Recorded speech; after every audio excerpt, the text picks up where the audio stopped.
Here another Black Ops 3 CTF commentary, and today it's going to be another Breach CTF. This one's a little bit different than the last Breach CTF I uploaded, though. This one's a lot closer of a game. I think you guys will enjoy it. Another competitive 2v2, not a 3v3 this time. Well, last CTF was a 2v2 as well, but you know what I mean. But yeah, this match, I'd say I mostly uploaded wins so far, and I wanted to upload a game where, spoiler alert, we do end up coming out on top, but the road to it is a lot different than the ones I've uploaded so far. I'm not going to say I haven't uploaded close games, because I did upload a Stronghold S&D that was pretty close, 6-4, you know, it's not, yeah, it's pretty close, and then the hard points I uploaded were also really close. So most I've uploaded have been pretty close, but the last CTF I did was not, so I wanted to upload a CTF that's extremely close and exciting, and this one definitely fits that category because this CTF is insane. Like, this is a map that I'll remember probably every time I play Breach CTF from now on, because it's that crazy. The first half is a little slow. I'm gonna just tell you that right off the rip, but the second half things ramp up and it is insane. Crazy second half. It reminds me of like some Black Ops 2 CTF games that I've played that just come down to the wire. Those are some of my favorite games to play in Black Ops 2, those close CTF games. Easy kill right there. Trying to help out T. Help him get this cap. I decided to separate from him and go middle because I'm just trying to get his cuts. And I decided to go green, try to pick off the flag carrier. But he ends up hearing me while jumping, so easy kill for him. He's got his Astros on the highest setting, of course, because that is how these people play. So T and I are just going to push up to green here, and I'm just going to stick with him. Try not to let anybody sneak through.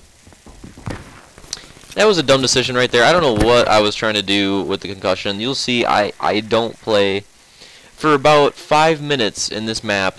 About right there, starting right there for about 5 minutes. I play some of the most average COD that I've played in a while, which, I mean, this was one of those first games back. This was me getting back into the game, but I was still disappointed. Even though I have that as an excuse, it still disappoints me because I don't really like excuses, and I don't really, you know, I want to play as well as I can every single match. That's my goal. I want to play as best I can, and if I feel like I let the team down, even if we win and I feel like I didn't perform as well as I could have, I'm still disappointed. Even if we win, like some people are like, you know, man, all you need is a win. You win, that's it.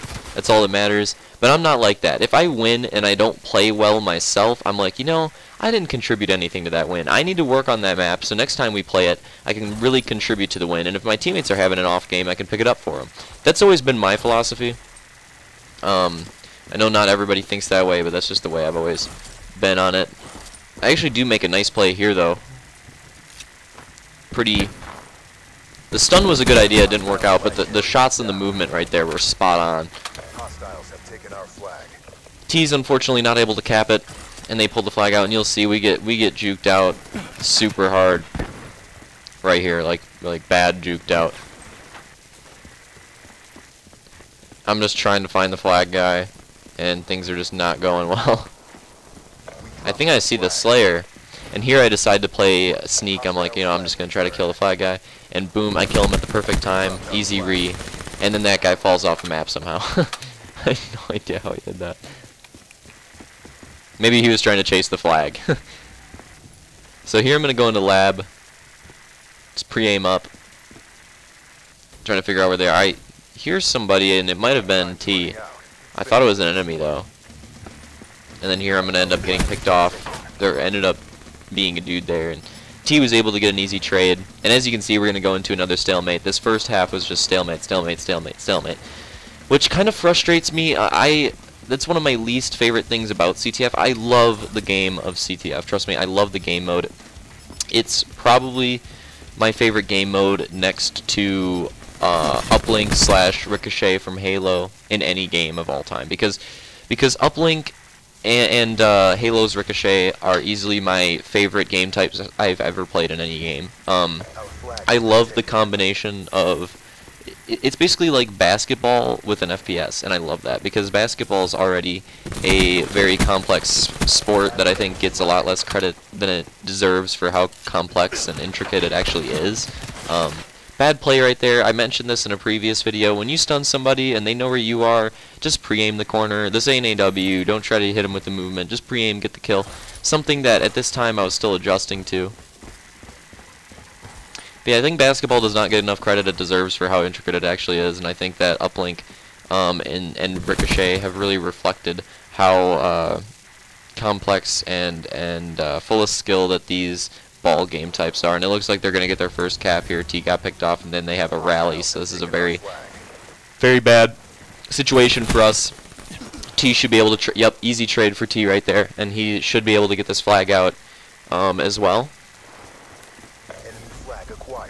Yep, he's going to get the flag out. I think he's going to bring him mid. I knew the guy would be Palace. I just choked shots. I didn't really... The reason I choked shots was because I played extremely too aggressive in general this game, and especially for that kill. I played too aggressive. If I would have taken my time, pre-aimed where I knew he was going to be, and then that was just wow. You see, this is the streak I was talking about. I just start losing full at this point, and I wish you could hear my actual communication in the game because I was literally losing full. Like, I couldn't believe it. This is probably the worst game of COD I've played since there was this one solar hardpoint I did really bad in at the start of AW, and it was one of my first yeah, it was relatively in the beginning of my like AW competitive career, and that game that I played bad in, and that solar hardpoint shocked me so bad that it just put me into this rut where I was just practicing super hard because I was just afraid of that happening again. Like, I did not want that performance to happen again. Which sometimes you need that, and T gets picked off here. It's going to be another cap for them. 2.5 minutes left. We're down 0-2. We've really thrown this game away here, and we need to start teeing up. So I'm going to push green. Guy that killed T pulls our flag. No surprise. We expect the other guy to be in his base somewhere. He does end up being Palace, so I'm going to stay alive. And then I come back to help T here. And I am going to end up picking up this kill. There, right there, I pick him up. And then I come back to help T. Unfortunately, we let the flag guy go away. And the only real play we have here is to chase him. So T pops his overdrive and is able to get into a position where he dies to him, but it was an easy trade for me. And here, I don't know what I'm doing here. I really have no clue what that play was. I should have just continued going Palace. If anything, I gave them a chance to get the re here by cutting back from mid to go to lab. I really have no idea what that play was. Luckily, T gets a really good trade, and it's going to be a cap anyways. So now it's down 1-2, minute and a half left, and we're in the game now. And you see I'm going to OE Palace. T gets a kill. I'm OEing Palace. Spot the guy in the back. Immediately my mind goes to stuns. That situation, it was okay for me to fly at him. I was pre-aiming as well, so I did learn from my own advice. But it was okay for me to fly at him because of the position in which he was stunned and how he was running away from me. I knew that I had an advantage. T pulls the flag, pops overdrive. All I need to do here is get his mid cuts, and it should be an easy cap. Stun the guy mid. Take him out. So there's good stuns right there. Good predictions. T wins huge gunfight on the flag. Boom, 2-2, game's tied, 50 seconds left. And I decide, I'm like, you know what? OEing Palace worked last time, so I'm going to do it again. Yeah, like I was saying before, I just want to finish this thought because this game's really closing down. Sometimes you really just need a bad game to shock you into, like... Yeah, sometimes you just need a bad performance to, like, humble you a bit and get you working. I won a huge gunfight on the flag there. I'm gonna pull.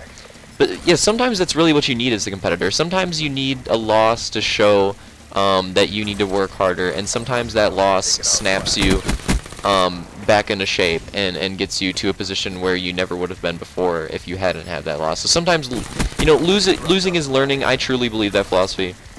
It is extremely true. And here we go clutch. Boom! 1.3 seconds left. We cap 3-2. We took the win. Hope you guys enjoyed that gameplay. Awesome game. See you next time.